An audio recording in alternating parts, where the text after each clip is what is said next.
conosco, hoje e sempre. Então, nós pedimos primeiramente para que todos possam desativar os seus microfones. Coloquem o microfone no modo silencioso aí, né, para não interferir. A nossa palestra, como todo mundo já sabe, mas a gente está novamente lembrando, ela está sendo gravada, tá certo? Porque, de certa forma, a gente precisa da autorização de todo mundo, né? Ou que todo mundo tenha conhecimento de que a gente está gravando, tá bom? Então, com toda certeza, vai ser mais uma noite de estudo maravilhosa. Todos nós adoramos as palestras de Luiz Lira. São palestras realmente muito gratificantes, porque deixam muitos ensinamentos para nós. Então, que nós possamos aproveitar essa noite, antecipadamente já agradecendo a boa vontade dele, né, de estar conosco aqui todo mês. Fazia as palestras de forma presencial lá no IESF, né, toda quarta, terça-feira do mês. E agora, a gente, nesse processo todo de pandemia, Luiz continua conosco ainda, uma vez por mês. A gente só mudou a data, né? Vai se organizando aí de acordo com a disponibilidade dele, também dos outros palestrantes, mas o importante é que o trabalho continua sendo feito, né? Isso é o que é mais importante. Então, vamos iniciar os nossos trabalhos, pedindo para que a nossa querida Marinalva faça a prece de início.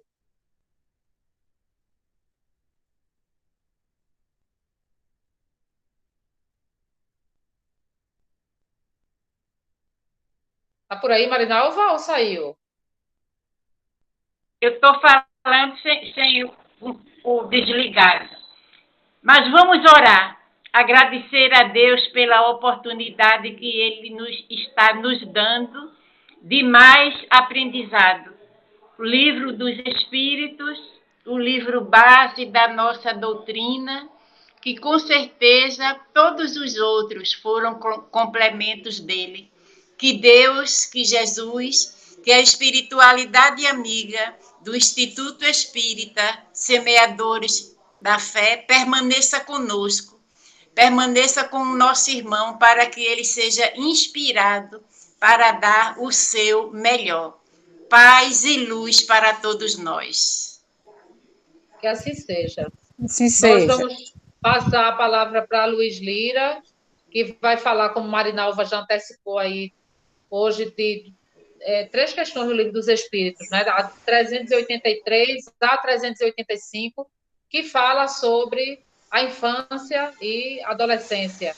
Então, a palavra é toda sua, Luiz. Boa noite a todos. É um prazer, né, conversar com essas pessoas tão queridas do nosso coração em momento de chamada pandemia. Mas podemos dizer de um grande momento de reflexão, de estudo, aonde podemos manter as nossas casas espíritas abertas. E dessa feita, não com portas físicas, mas abertas para o mundo.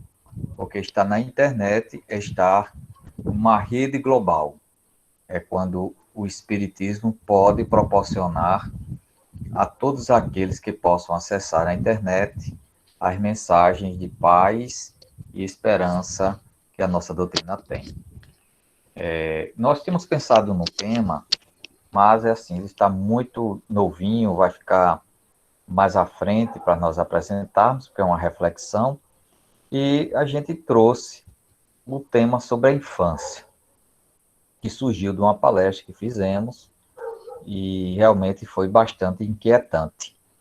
Eu sempre aproveito aqui vocês e o pessoal do Regeneração como nossos cobaias para expor os temas e pedindo que pode se manifestar, viu? Eu estou com o chat aqui aberto do Google Meet, do Google Meet, justamente para que as pessoas possam se manifestar. Olha, não gostei, não entendi, porque é muito inquietante. Eu vou fazer parte da palestra toda com uma apresentação. Nós tínhamos falado sobre 3 questões, mas nós ampliamos para um bloco de 6, por ser um pouquinho mais rápido, para sobrar um tempinho para a gente bater um papo sobre essas reflexões. Aqui para apresentar, deixa eu ver aqui se eu acerto. É tela inteira, não é isso? Ou é uma janela? Quem é que sabe? Tela inteira. Tela inteira, né? Não apareceu. Tá Aí clica aparecendo em aí? compartilhar agora. Não foi.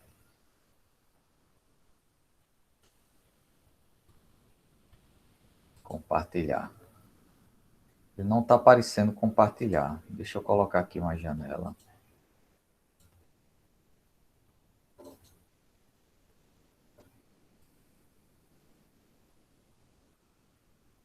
Foi agora? Foi.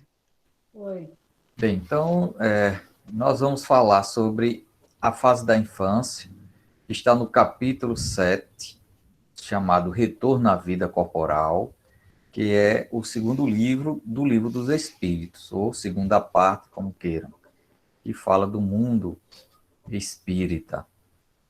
E isso chamou muita atenção, com algumas perguntas que a gente pode começar, né? Porque é um bloco sobre a reencarnação do espírito, e é um bloco que tem só sobre a infância.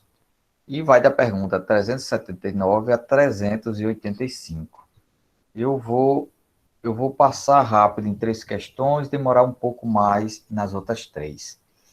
Mas veja que riqueza de material Kardec colocou nessa parte. 6 questões, mas de fundamental para nós, principalmente espíritas, pedagogos, psicopedagogos, que é uma área que Kardec trabalhou bastante por ser um pedagogo dentro de uma escola revolucionária para a época, a escola de Pestalozzi. Então aqui nós temos a pergunta: o espírito que anima o corpo de uma criança é tão desenvolvido quanto de um adulto? Resposta: pode mesmo ser mais desenvolvido que o adulto, se ele mais progrediu, pois são apenas os órgãos imperfeitos que o impedem de se manifestar. Age de acordo com o instrumento de que se serve. A gente poderia comentar sobre essa pergunta, mas o que é que veio? Vieram mais perguntas em relação a isto. Aí vem aquela pergunta: anima um espírito que anima o corpo de uma criança. A gente começa a imaginar. A matéria tem, então, uma grande influência sobre o espírito, porque a gente sempre imagina, não, o espírito é que anima a matéria, que o corpo, nosso corpo é apenas uma vestimenta do espírito, são muito figuras de linguagem. Mas a gente começa a raciocinar que a matéria tem uma grande influência sobre nós, espíritos reencarnantes. Que mais? Os órgãos imperfeitos que o impedem de se manifestar.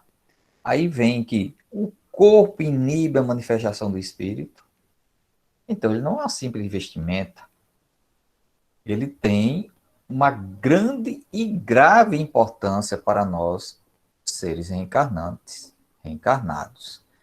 São perguntas. Essa é a surpresa dessa apresentação. Ela é só com perguntas, para que a gente vá refletindo. Então, esse tema da infância, quando eu me debrucei, ele é uma revisão dos conceitos dos princípios espíritas. Aqui a gente está lidando com a questão de corpo e espírito, matéria e espírito. Que mais? Na 380 é colocada a seguinte questão: numa criança de tenridade, o espírito, fora do obstáculo que a imperfeição dos órgãos opõe à sua livre manifestação, pensa como uma criança ou pensa como um adulto? Veja que pergunta importante para os pais, psicopedagogos, a psicologia. A resposta é: enquanto criança, é natural que os órgãos da inteligência, não estando desenvolvidos, não possam dar-lhe toda a intuição de um adulto. Sua inteligência, com efeito, é bastante limitada, até que a idade lhe amadureça a razão. A perturbação que acompanha a encarnação não cessa de súbito com o nascimento, e só se dissipa com o desenvolvimento dos órgãos. Aí vem aqui uma reflexão do Livro dos Espíritos. Uma observação vem ao apoio desta resposta, é que os sonhos de uma criança não têm o caráter dos sonhos de um adulto. Seu objeto é quase sempre pueril, o que é um indício da natureza das preocupações do espírito reencarnante. Que coisa complexa, veja. O espírito tendo o obstáculo, o corpo imperfeito que se põe à sua disposição para ele se livre manifestar, ele pensa, aí Kardec coloca, ele pensa como uma criança ou como um adulto? A resposta é ele pensa como uma criança. E ele diz que é natural que os órgãos da inteligência, lembrando que na época de Kardec a descoberta de todo o processo do cérebro ainda estava sendo estudado, então ele coloca que os órgãos da inteligência, não estando desenvolvidos, não possam lhe dar toda a intuição de um adulto, toda a sua condição de se expressar, até que ele madureça. O quê? O cérebro ou o espírito? Você veja que a forma, a gente diz, o espiritismo não tem crendice, certo? Mas do ponto de vista antropológico e sociológico, nós temos algumas crendices. Nós não superamos ainda a visão de olhar uma criança como um espírito. A gente sempre olha a criança como um ser criado naquele momento. Algo inocente, né? Que depende de tudo para aprender as coisas. A gente costuma dizer, esse menino não sabe nada, essa menina ainda não tem razão, não atingiu a idade da razão. Você veja aqui como se contradiz com relação ao espiritismo. Até que a idade lhe amadureça a razão. A idade de quem? Do espírito? Não. Este é milenar. É do corpo. Que mais? Confusão, hein? Aí, o que é que a gente pensa? Olha, a criança pensa como criança ou como adulto, né? O espírito, na fase de criança, pensa como é com a criança como adulto, já que ele é um espírito antigo, não está nascendo naquele momento. Aí vem a pergunta, o espírito reencarnante assume sua identidade imediata ou não? Porque qual é a diferença deste espírito antes de encarnar e depois que ele reencarna? Será que quando ele reencarna acabou tudo? Começa tudo do zero? Não é lógico. Nada se anula. Então, se ele não assume sua identidade de imediato, por que ele perde a sua plena consciência na fase da infância? Qual é o sentido disso? Que estranheza é essa? Estamos falando na visão espírita, né? Um espírito reencarnante é um espírito milenar, de vasta experiência. Aí ele reencarna, pronto, acabou-se, começa do zero. E vem essa questão. E os sonhos de uma criança não têm o caráter dos sonhos de um adulto. Aí a pergunta é, por que os sonhos infantis é quase sempre pueril? Por que ele não pode se recobrar de ter um lapso daquilo que ele é? A 381. Essa eu vou passar mais rápida. Aí Kardec encadeia assim, ó. Com a morte da criança, o espírito retoma imediatamente o seu vigor primitivo. Nós temos que ter cuidado quando lê o Livro dos Espíritos. Não dá para ler de carreirinha, não. De capa a capa. Porque uma pergunta está encadeada com a outra. Como Kardec está falando, ó, quando o espírito reencarna, ele perde o seu pleno vigor, sua plena consciência na fase da infância. Aí Kardec quer ver agora, mas se ele desencarna, ele retoma imediatamente esse vigor? Como é que fica isso? Para saber a duração e o impacto que a matéria tem sobre o espírito. E a resposta: assim deve ser, pois que está desembaraçado do seu envoltório carnal, que lhe era obstáculo. Então ele coloca, entretanto, ele não retoma sua lucidez primitiva enquanto a separação não estiver completa. Ou seja, enquanto não desaparecer toda a ligação entre o espírito e o corpo. Difícil, hein? Não é fácil esse Livro dos Espíritos. Aí a 382, ó. O espírito encarnado sofre durante a infância com o constrangimento imposto pela imperfeição de seus órgãos. Veja que resposta, que pergunta lúcida. Ora, se ele tem a plena consciência, reencarna, a dificuldade e a imperfeição dos seus órgãos não lhe permite ter a intuição de um adulto, a inteligência de um adulto, seus sonhos são pueris, sua forma de expressar, ela é tão vaga que a gente disse, esta criança ainda não aprendeu a falar. Esta criança ainda está pensando, é um anjinho, não tem nada, é um papel em branco para ser escrito. Aí Kardec ele vai à frente. O espírito encarnado sofre por conta disso, desse constrangimento que a infância lhe impõe. A resposta, não. Esse estado é uma necessidade, é natural e corresponde aos desígnios de Deus. É um tempo de repouso para o espírito. Tá danado. A gente, como espírita, sabe que o espírito não repousa. Quando nós estamos despertos na nossa consciência, trabalho mental. Quando dormimos, o espírito continua ativo, o corpo é que dorme. Mas há uma fase, veja que detalhe, há uma fase nossa reencarnante, que é um tempo de repouso para o espírito.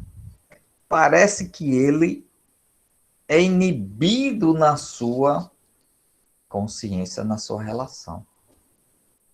Que mais de pergunta a gente pode fazer? Aí vimos que o espírito encarnado sofre pela imperfeição dos seus órgãos. É a pergunta. Aí a gente complementa. Esse sofrimento faz parte de um aprendizado? Porque nada na vida é fortuito, né? E é um tempo de repouso para o espírito, a infância. Aí a pergunta, por que o espírito reencarnante precisa desse repouso? Não inquieta. Confusão, não é? Aí vemos. Essas reflexões, ela continua na 383, só que mais profunda. Qual é para o espírito a utilidade, então, de passar pela infância? Veja como Kardec vem, né? Eu não estou discutindo as respostas, né? Vocês compreenderam? Eu estou pegando as perguntas e fazendo mais perguntas em cima da outra. Então, aí Kardec diz, poxa vida, o espírito reencarna, perde a plena consciência, por dificuldade dos seus órgãos, não consegue, entra no período de repouso. Para que então a utilidade? Por que o espírito tem que passar por isso? A resposta vem assim, ó. Encarnando-se com o fim de se aperfeiçoar, o espírito é mais acessível durante este tempo às impressões que recebe que podem ajudar o seu adiantamento, para o qual devem contribuir os que estão encarregados da sua educação. Quantas vezes nós já não lemos essa resposta? Não é? Quem já leu o Livro dos Espíritos várias vezes. Aí a gente tem a noção, não, o espírito passa pela infância, porque ele fica mais acessível à educação, e fica por isso mesmo.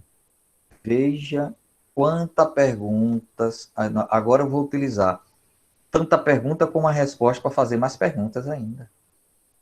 Aqui, ó. Bem, veja que a pergunta aqui, olha, para o espírito. Para o espírito, eu me peguei nisso. Ó. Para o espírito, todos os espíritos passam por isso. Que fase do espírito nós estamos falando? É só fase nominal. Todos os espíritos reencarnantes passam por isso. Que mais? Eles colocam que há utilidade de passar pela fase da infância. Então, se é útil passar pela fase da infância, pode ter algo também inútil. A fase da infância tem o mesmo tempo para todos, seja para... às vezes a gente diz, né, principalmente avós, né, que eu não vi um avô, uma avó dizer que o seu netinho não é precoce. Aí a gente diz, olha, não é porque é neto meu não, mas esse menino, essa menina, todos dizem isso. A fase da infância tem o mesmo tempo mental para todos, porque às vezes a gente estipula, não, a fase da infância vai até os 7, 14 anos, a gente trabalha com múltiplos de 7. Mas será que é assim para todos? Vamos piorar a questão, né? Ainda explorando a resposta da 383. Ó. Ele diz que ele encarnando-se com o fim de se aperfeiçoar. Ora, se ele se encarna com o fim de aperfeiçoar, será que há outro fim para a encarnação que não só seja o aperfeiçoamento? E mais? O espírito é mais acessível às impressões que recebe durante esse tempo de infância. Aí se pergunta, e antes de reencarnar, ele também não é susceptível ao aprendizado? E depois da fase da infância, ele não continua a aprender, não? Por que a fase da infância é mais acessível? E que podem e que pode ajudar o seu adiantamento. Veja que está na possibilidade que a fase da infância ela tem uma possibilidade de ajudar no adiantamento do espírito. Aí vem a pergunta, então, essa ajuda não garante o adiantamento? Não há garantia que essa ajuda possa fazer adiantar? E mais, para o qual devem contribuir os que estão encarregados da sua educação. Vem as perguntas. Quem são as pessoas encarregadas da educação? Seus pais? Seus tutores? Professores? Sociedade em geral? E quem é que encarrega essas pessoas de contribuir para o adiantamento do espírito na fase da infância? Essa última aqui é muito capciosa, porque pelas estatísticas que nós temos, daquilo que é registrado, entre 80% e 85% das agressões às crianças são nos lares delas, ou por pessoas da relação com a família, onde deveria ter a maior proteção, acontece esses graves problemas dentro dos lares. Vamos lá, inquietar mais. Agora nenhuma resposta, não é? Que diz a 384. Por que os... Vê Kardec, né? Kardec, ele passa de uma pergunta, vou puxar para lá, tá? E passa aqui, olha. Qual é para o espírito a utilidade de passar pela infância? E aqui no final a resposta diz, para qual pessoas devem contribuir para a sua educação. Aí Kardec vai o seguinte, ó. Vê para onde é que ele vai. Ele pergunta, por que os primeiros gritos da criança são de choro? Para a gente assim que lê rapidão, para ver se a gente termina o livro dos Espíritos e diz, já li o livro dos Espíritos. É assim que a gente diz, já li toda a codificação, e que mais?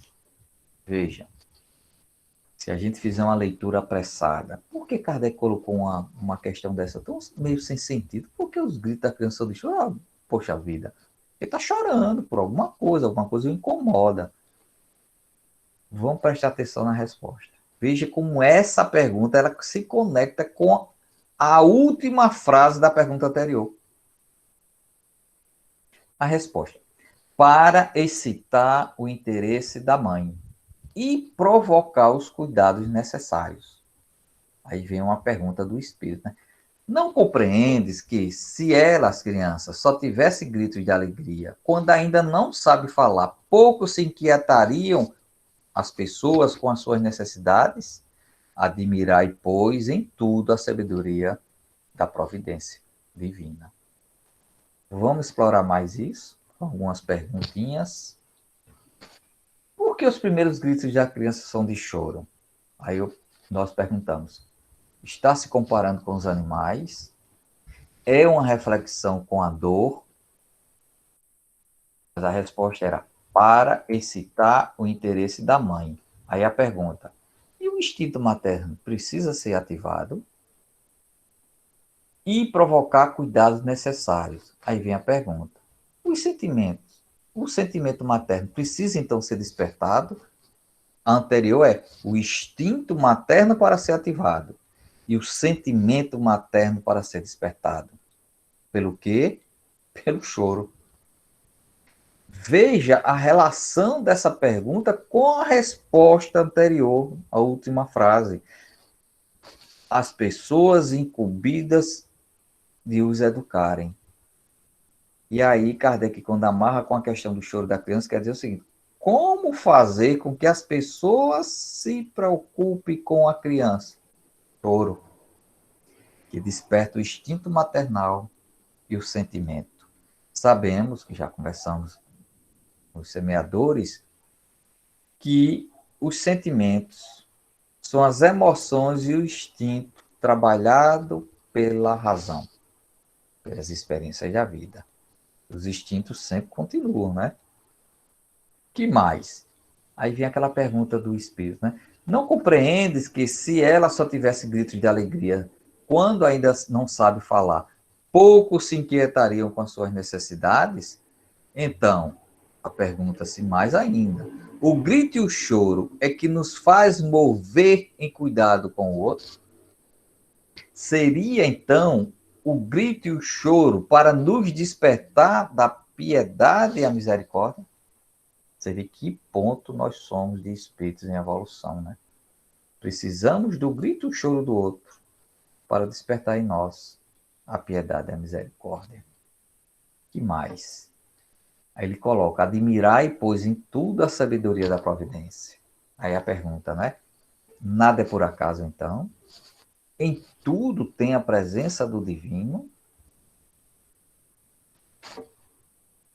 E aí vamos chegar na 385, que é uma pergunta e um conjunto de ensinamentos que vai responder tudo isso que a gente perguntou. Veja que praticamente nós lemos as respostas, porque a 385 faz um fechamento e um conjunto de concatenado de raciocínio e lógica que nos leva a responder tudo isso. E ela tem um caráter muito histórico. Guarde bem essa pergunta, a 385. Ela tem um caráter histórico de como Kardec elaborou a segunda edição do Livro dos Espíritos, que é de março de 1860. Aí vem a pergunta, olha lá. Qual o motivo da mudança que se opera no caráter da criança a uma certa idade? Aliás, qual o motivo da mudança que se opera no seu caráter, no caráter da criança, a uma certa idade, e particularmente ao sair da adolescência? É o espírito que se modifica? É Kardec dizendo o seguinte: olha, tudo bem, você me falou aí sobre a infância, mas o que acontece com a pessoa que, quando está saindo da adolescência, se transforma? É o espírito que se modificou? Ah, eu só peguei a primeira frase da resposta, porque é uma resposta longa, uma das mais longas que tem no Livro dos Espíritos. A resposta é o espírito que retoma sua natureza e se mostra tal qual era. Aqui eu não vou atrás de muitas perguntas mais não, agora a gente estamos no momento de responder, de ajustar essa poeira levantada, né? Essas ilações, essas dúvidas, essas estranhezas. Então o espírito coloca: olha, a mudança que se opera no caráter da pessoa quando sai da fase da infância é porque o espírito retoma a sua natureza como ele era. Então ele reencarna, passa pela fase da infância, aqui como um processo impositivo de repouso para este espírito, mas quando ele principalmente sai da adolescência, o espírito mostra tal qual é. Vamos explorar isso. Eu coloquei aqui uma série de questões que eu coloquei assim: consequências da fase da infância para o espírito. Veja como isso é importante para nós espíritas. A contribuição do espiritismo para o entendimento da fase infantil. Porque ainda no nosso século, eu digo nosso século, as pessoas aí que nasceram, ainda conviveram no século XX. Que lá até o início do século XX, como eram vistas as crianças, adultos em miniaturas? e, de certa forma, apressando o seu desenvolvimento para que se tornasse logo adulto. Como era comum dar trabalho a uma criança de 9 anos? E ainda se diz, não, é desde pequeno que tem que botar para trabalhar para não se tornar um adulto preguiçoso. Hoje é uma das piores questões, né? Colocar uma criança para trabalhar, não, criança para estudo. Veja como o mundo vai mudando. Como o Espiritismo poderia e pode contribuir com isso? Vamos ver por quê. A resposta lá coloca, não sabeis, né? Eu pesquei algumas frases da resposta dessa questão. Quem tiver o livro dos Espíritos aí, faz o favor de folhear para você ver como ela é grande. E lá eu peguei essa frasezinha que eles dizem lá na resposta. Não sabeis o que elas são, nem o que elas foram, nem o que elas serão. É o Espírito dizendo, olha, vós não sabeis que esse Espírito reencarnante, o que eles foram, o que eles são, e nem o que eles serão. Aí coloca, e no entanto, vós as amais e acariciais como se fosse uma parte de vós mesmos. De tal maneira que o amor de uma mãe por seus filhos é reputado como o maior amor que um ser possa ter por outros seres. Ou seja, alguém que entra na nossa vida, a gente não sabe quem é, não sabe o que foi, nem o que será. E a gente espírita diz, não, mas esse espírito reencarnante tem uma relação, porque está na sua programação, aí lembra-se de Missionário da Luz, com o capítulo 13 lá, que é a reencarnação de Segismundo e tal, e ali é só um exemplo de um processo reencarnatório, né? Tem familiares. Mas o que acontece é que nós, seres encarnados, não estamos com a nossa memória desperta. Então a gente não sabe quem nós somos, nem que foram, nem que serão. Por que isso? E aí o Espírito diz, olha, e por não saber, nós amamos tanto. Tão forte isto. Vamos ver aqui, ó. Veja que resposta o Espírito deu. E para que não possam nós acusar a Deus de demasiada severidade com o processo reencarnatório, dar toda uma aparência de inocência ao ser reencarnante. Aí ele coloca, mesmo numa criança de natureza má, espírito, que nós não sabemos o que eram, suas faltas são cobertas pela não consciência dos atos. Isso na tradução de Herculano. A tradução de Noleto é pela inconsciência dos atos.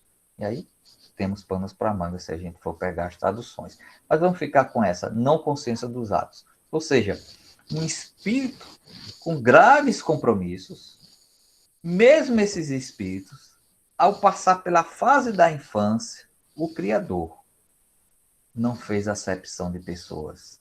Dá-lhe a mesma feições de um anjinho que nasce no nosso lar.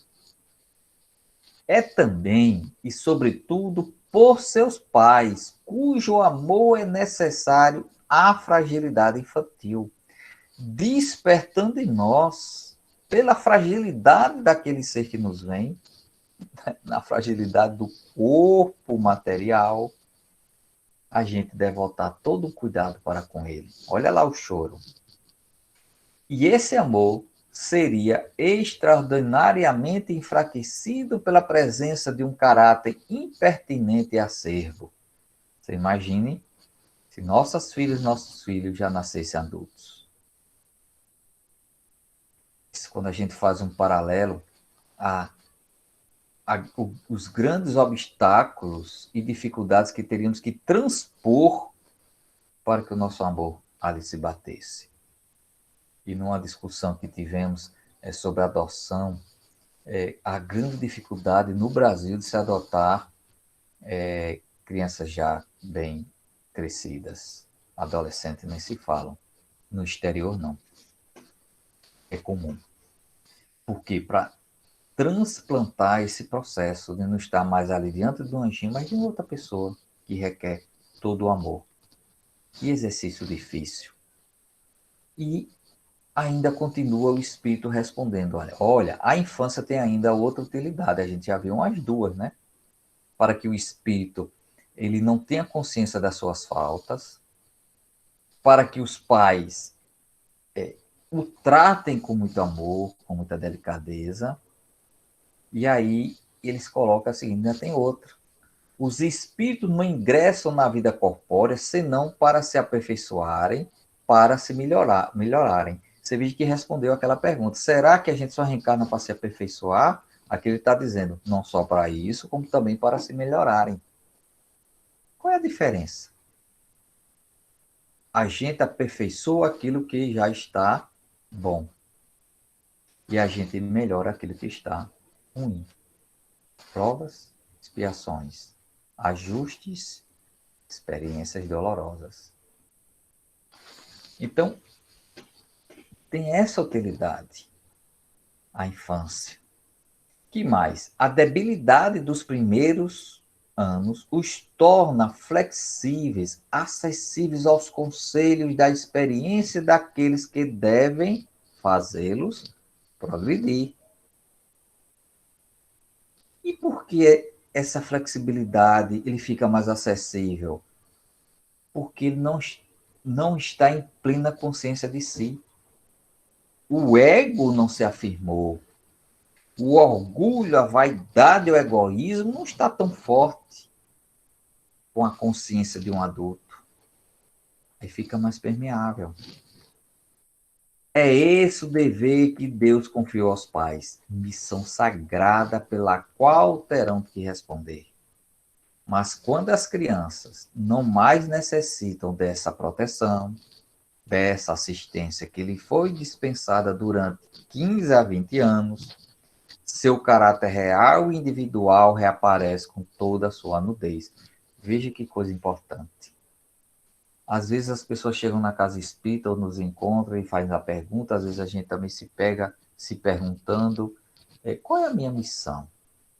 Olha lá, a missão sagrada que Deus nos confiou foi dar proteção às crianças e lhe dispensar assistência. Enquanto ela estiver nessa fase.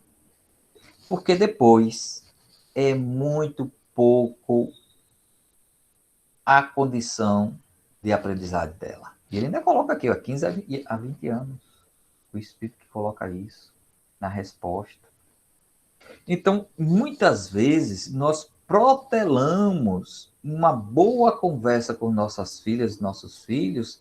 Não está na idade ainda madura para ouvir, para discutir esse assunto. Vamos deixar crescer mais. Aí perdeu a chamada janela de oportunidade. E aí, quando está nos seus 15, isso aqui foi respondido no século XIX. Hoje, esses 15 e 20 anos, pode falar entre 9 e 10 atualmente. Porque os nossos filhos, as crianças, estão tendo acesso a todo nível de informação de adulto. Basta entrar na internet. Basta usar o WhatsApp, que está no mundo de relação com os adultos. E ninguém vê o rosto do outro, não sabe se está com a criança ou com um adulto. Conversando. Pela profundidade do que se fala e responde. Poxa vida, que a gente vê de adulto por aí, falando como criança, de criança falando como adulto. Por isso que eu brinco muito, né? Uma palestra dessa, quem preparou foi o meu neto, 2 anos. Dever nosso de protegê-los, porque quando atinge a fase da adolescência e diante, pouca coisa agora resta para fazê-los aprender. Aí vai ser o nosso exemplo. E orar a Deus que a nossa função de pais tenha dado resultado, porque é nosso dever educá-lo. Mas cabe ao espírito reencarnante aceitar ou não. É o livre-arbítrio dele. Nós não temos livre-arbítrio. Temos uma imposição divina de missão sagrada que Deus nos confiou. E vamos responder por isso. E os nossos filhos não são nossos. Por que a gente diz isso? Porque vamos abordar mais ainda. Olha. O espírito da criança que renasce entre nós pode vir de um mundo em que tem adquirido, veja, outra justificativa para o período que o espírito precisa na fase da infância. Espíritos que reencarnam de outro mundo e vêm reencarnar no planeta Terra. Ele tem hábitos inteiramente diferentes de nós, paixões diversas do que a gente tem, inclinações e gostos inteiramente opostos aos nossos, não só de outros planetas, como às vezes de outros países, de outra cultura. Ele precisa de um período de adaptação à nossa cultura para poder aprender conosco. E aí fomos pegar na pergunta 183, porque Kardec enfocou isto aqui de outros mundos. Ele coloca, olha, passando de um mundo para o outro, o espírito passa por uma nova infância? A resposta, a infância, por toda parte, é uma transição necessária, mas não é sempre tão ingênua quanto entre nós terráqueos. A pouca resistência que a matéria oferece a espíritos, já muito adiantados, torna rápido o desenvolvimento dos corpos e curta ou quase nula a infância. Isso eu peguei no Evangelho segundo o Espiritismo, no capítulo 3, do item 9, que é Santo Agostinho falando sobre os mundos.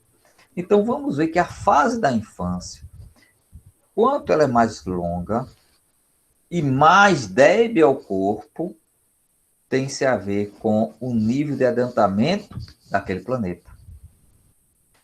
Pela impedância que a matéria ainda nos oferece, a resistência que ela nos oferece. Em mundos mais adiantados, a rapidez com que o espírito sai da infância é muito mais rápida e quase nula essa infância, porque ele não precisa tanto desse período de repouso. Como é lúcido, né? É assim que a infância não é somente útil, mas necessária e mesmo indispensável, mas ainda a consequência natural das leis de Deus. Estabelece e rege todo o universo. Não há acepção de pessoas para o divino. Não há um planeta mais ou menos em relação às leis divinas. As leis são as mesmas, mas a aplicação dela vai tendo um pouco de diferença. Eu vou pular aqui e vamos ver, também coletando dessa resposta. Aí eu coloquei aqui, olha, as crianças são os seres que Deus envia a novas existências. Não é um anjinho reencarnante. Não é um espírito que ele está dando seus primeiros passos e depende tudo de nós. Temos que ter a consciência, nós espíritas, que estamos recebendo em nosso lar, ou mesmo que não esteja no nosso lar, no nosso contato do dia a dia, espíritos que têm uma janela de oportunidade de entender aquilo que nós vamos lhe educar. E se a gente estiver fazendo diferente? Ao contrário, em vez de educar, deseducando. Nossa, mãe, vamos responder duplamente por isso. E o que é que diz o Nazareno, então? Deixai as crianças e não as impeçais de virem a mim, pois delas é o reino dos céus. Veja outra forma de interpretar isso, porque a gente tem uma interpretação muito lúdica de Jesus sentadinho, as criancinhas ali abraçando. Isso é catecismo, minha gente. Mas na visão espírita, aqui Jesus está dizendo, olha, não prejudique o crescimento das crianças, não impeçam que elas chegarem até a mim com o despertar da consciência dela. Cuidado com a forma que vocês educais as crianças, porque se educa mal, vocês impedem dela vir a mim. Graves responsabilidades nós temos com a fase da infância. Não vamos deixar escapar a oportunidade de lidar com essa grave responsabilidade. E assim nós encerramos para dar tempo para reflexão. E agora eu vou mostrar por que essa pergunta é histórica. Essa pergunta, que está na segunda edição do Livro dos Espíritos, é um texto completo de uma comunicação espontânea de M. Nelo, que se coloca como médium, e foi lida na Sociedade Parisiense de Estudos Espíritas em 14 de janeiro de 59, e foi publicada na Revista Espírita em fevereiro de 59, com o título Dissertação de Além Túmulo, a fase da infância. Kardec pegou toda aquela comunicação e jogou como resposta nessa pergunta, com exceção daquela primeira frase. O que é que isso tem a ver com a questão histórica? Porque muitas vezes imaginamos que Kardec fez as perguntas, os espíritos responderam, ele pegou aquilo, submeteu a vários espíritos, sempre foi assim. Na verdade, Kardec pegou esse texto de uma comunicação espontânea, ou seja, não foi provocada, não foi perguntada nada ao espírito. O espírito deu essa comunicação, Kardec achou interessante colocar na segunda edição do Livro dos Espíritos e criou uma pergunta. Criou uma pergunta e jogou isso lá, para que a gente saia desse modelo. Kardec pergunta, os espíritos respondem e Kardec comenta. Kardec é um pedagogo. Ajustou o conhecimento para que a gente pudesse aprender e aprender para a nossa experiência. É isso, amigos, que teríamos que apresentar sobre a infância.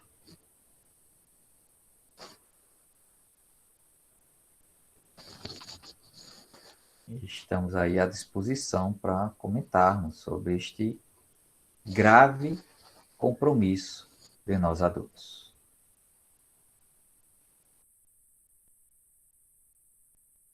Tem um bocado de gente aí fazendo mímica com a boca, mas tem que liberar o microfone.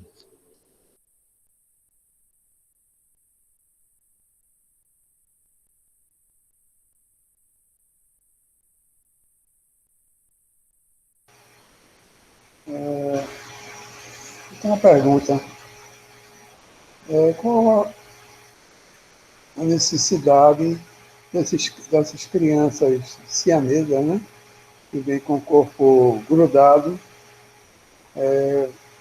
Qual a necessidade dessa anomalia física, por exemplo?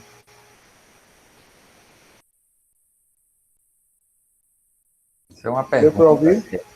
Isso é uma pergunta muito interessante, Rogério. A gente poderia responder assim de bate-pronto. É um compromisso que um tem com o outro, normalmente inimigos, são tão assim que não houve um desenvolvimento, ficaram ligados ao corpo, precisa de passar por uma cirurgia delicada, cabe muita coisa. Normalmente, quando nós observamos casos assim tão contundentes, a gente pode raciocinar por duas linhas. A primeira, necessidade dos espíritos e dos pais. Segundo, cartas abertas do Criador para que a gente possa saber ler. Porque nada há de inutilidade. E a ciência está crescendo muito. E o que é que eu falo de carta aberta? Ali não é a carta aberta para o sofrimento, mas para uma grande reflexão. É quase um corpo só. No entanto, dois espíritos. E há casos, e mais casos, e tem casos famosos que têm uma curiosidade para ler sobre essas crianças que se tornam adultos, e vamos ver um caso. Eu acho que é um indiano, ou da Mongólia, que são dois homens, né, ligados pelo tronco, e se casaram. Cada um com uma esposa. Então, são processos que nos chamam a atenção. Isso não é porque a gente valoriza a identidade só com o corpo. Mas a gente vai ver que quase é um corpo só com duas identidades.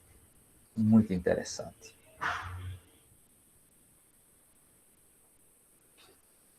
Obrigado. Demais, minha gente. O que é que está estranho, o que é que está, o que é que não está.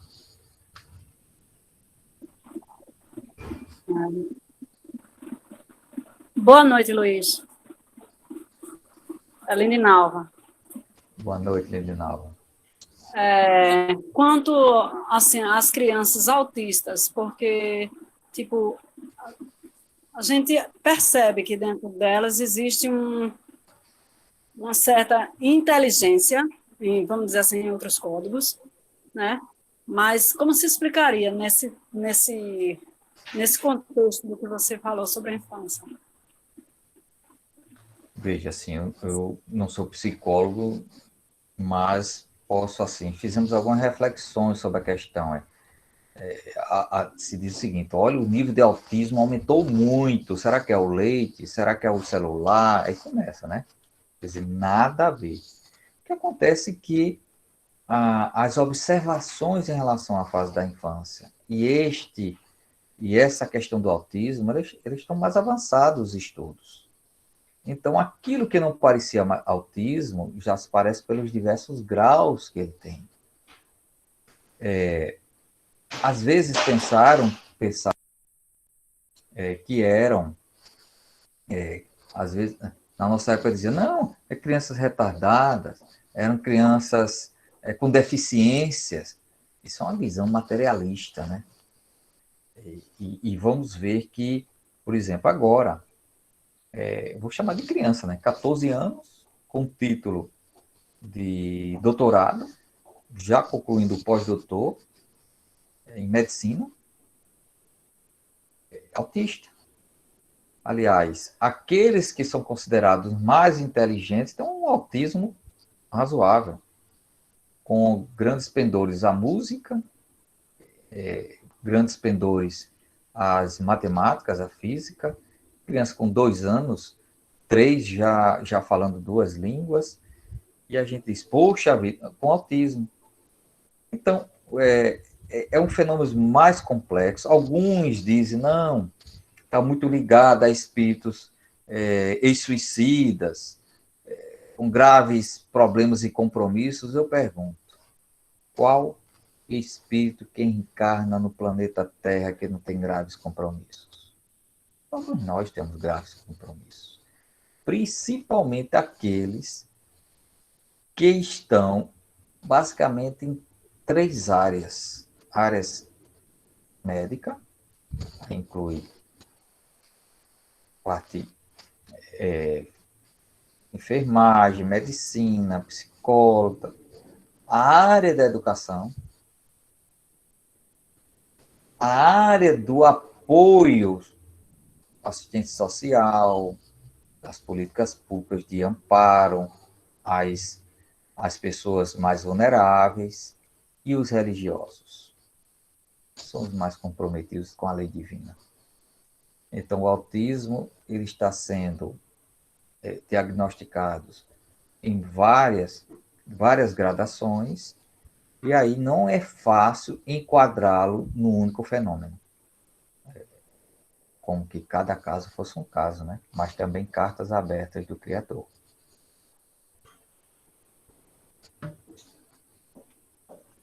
Obrigada.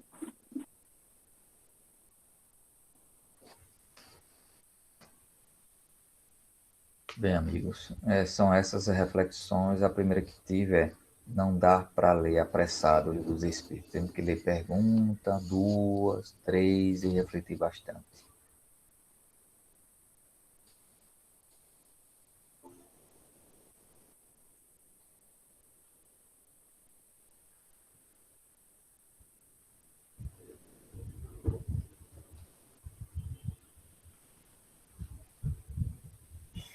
Assim, às vezes criamos uma estranheza com relação ao espiritismo. Muitas vezes dissemos, rapaz, é tão difícil ler os livros espíritas. Vê, é muito complexo a relação com o espírito. Se já a relação humana já requer um nível de complexidade, imagine quando a gente tem a questão espiritual relacionada. Ela é muito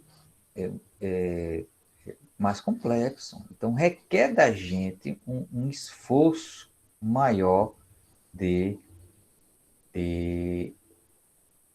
estudo, de conversa. E o estudo não é só lendo, né? Discutindo, como reuniões como essa. Mas há que dar alguns passos mesmo, esforçar um pouco mais. Nós somos seres milenares, minha gente. Não começamos agora. Tá? Então, temos um acervo para ser explorado. O nosso limite ele é bem mais elástico do que pensamos. É isso. Que Jesus abençoe a todos.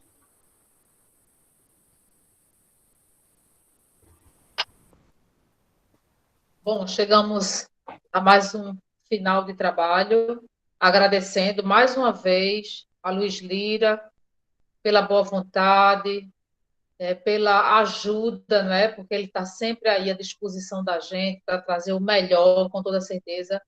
Ele traz o melhor para a gente. E uma pena, porque a gente viu que isso não é assunto para uma palestra, e sim para um seminário, né? É muita coisa, muita informação. Então, certamente, se a gente tivesse 3 horas aqui, Luiz ia passar 3 horas fazendo aí comentários maravilhosos para que a gente pudesse realmente aprender. Mas agradecendo também a presença de todos. Muito bom estar com vocês, muito embora não estejamos nos encontrando, né, fisicamente, mas com toda certeza nós estamos ligados pelo coração. E muito em breve nós estaremos juntos novamente. Eu acho que a tendência agora é que a coisa se normalize, né? Mas vamos encerrar o nosso trabalho com a nossa prece e queremos pedir para que o nosso irmão Afonso, do discípulo do Mestre, faça a nossa prece de encerramento. Está por aí ainda, Afonso? Acho que ele saiu, Cláudio. Saiu? Então faz tu, Rogério, a prece. E vamos levar o nosso pensamento ao alto, em agradecimento por mais esse momento de reflexão, que possamos, Senhor, paulatinamente e adquirindo conhecimento e experiências destinadas a uma sabedoria maior, e que essa sabedoria se traduza na benevolência para todos, na fraternidade maior, uma sociedade mais digna, mais fraterna, e que possamos também ajudar o próximo sempre, sem interesses maiores. Que Deus nos ilumine a todos, e devolvemos a palavra à nossa irmã, que dirige o trabalho à noite e hoje. Assim seja. Que assim seja. Bom, pessoal, encerrados estão os nossos trabalhos. Um grande abraço e até a próxima semana. Tchauzinho. Um abraço a todos. Boa noite. Obrigado. Boa noite, Parabéns pessoal. pela palestra. Um abraço a Obrigado. todos. Boa noite. Tchau. Boa Boa noite noite. a vocês. Amém. Luiz, Tchau. deixei uma mensagem aí, que isso aí deveria voltar